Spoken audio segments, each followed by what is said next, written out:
minutes on the clock. And Arbiter begins boards 1 and 2. Ready to go. And also Duda versus Arjun on board 2. Off we go. Hikaru plays the second move, B3. Wow. Wow. Really unconventional move there from Hikaru. He's just saying he just wants to get his pieces out and to take the game into a really quiet line. But this is something I have seen Hikaru do on many occasions. He tries to play something offbeat, and I think he's looking for a win here, Joanka. He's played 2 draws and 1 loss. He hasn't scored a win here, which is unlike him. No, it is unlike him. You know, he's played 3 games, 2 draws, 1 loss, as you mentioned, and he is hungry to win. He has the white pieces. He will be the one that tries to put pressure against Vishy Anand. Right, but Vishy has an excellent score against Hikaru. In their last 22 encounters, there have been no wins for Hikaru. They have had several draws, and Vishy has won a couple of games there. So D takes C5, he's chopped off that pawn. Maybe he'll try to keep it, but Vishy wants to capture it immediately. Yes, Vishy just putting his pawns on light squares, just making everything solid, and Hikaru, he's really trying to build up the tension as he develops his bishop onto the long diagonal. And now everything is just brewing up very nicely for a breakout in the center. Right, and he castles, and now it's time for our next boards. Second board, where you can see both the players having equal time, also the position very level. This is such an exciting battle. You know, Joanka, just having Vishy Anand in this tournament brings so much of excitement because we don't see him playing in many events these days. No, we don't see him at all play. And he's such a legend of the game. He's such an inspirational figure. And look at that. The polls are currently saying that Anand is the favorite here when it comes to the icon. The viewers are all from India, it seems. Yeah, 70%. Okay, not all of them. Of course, Hikaru has a lot of fans as well. But right now, Vishy's position looks pretty good. Yeah, I mean, there's no immediate trouble. You know, he's connected the rooks. He's taken a stake in the center. His pieces all have a purpose. Now, the question for Hikaru is how is he going to put pressure on black? Because that's how you win games. You keep asking your opponent to make decisions. You just keep challenging them. Right, and you can see the scoreboard there. Right now, Ganges Grandmasters are in the 5th position and American Gambits are at the last position, but it must be mentioned that they have played 1 match less. If they win here, they can move up to maybe the 3rd or the 4th spot. Yeah, and we do see a trade of pawns, and here, do not capture that pawn, because suddenly the bishop would have lined up and tagged the queen and the rook that was sitting there on the square. Right, so that pawn was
Eric Icy have drawn, going to the top board, the icon board. Yeah, let's quickly dive into the icon board and see whether Hikaru has made any progress in cracking Black's position. And He has made a lot of progress. Look at him.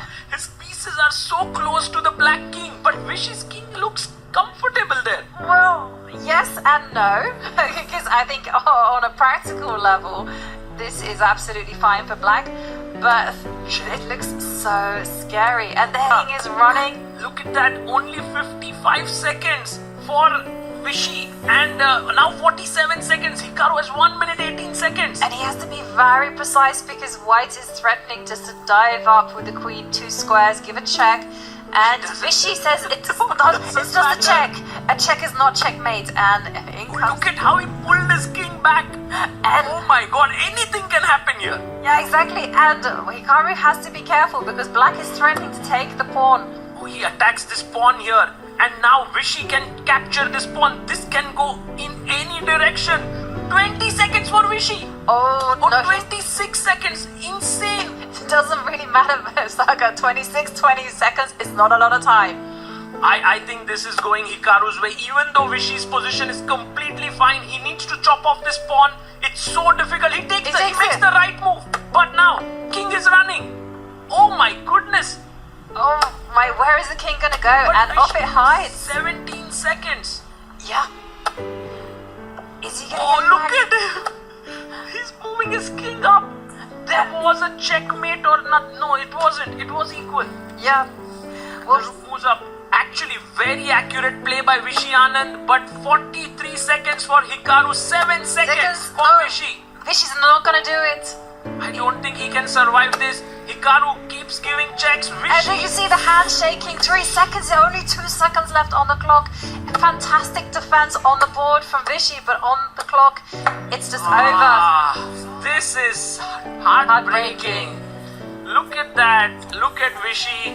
I mean, at the end, the nerves got better of him, but he played such great moves. It was just fantastic play there from Vishy. Excellent defense and so calm. But in the end, it was all about the clock and those final seconds. Right, and Hikaru showing that he could handle that time pressure better. He won the game.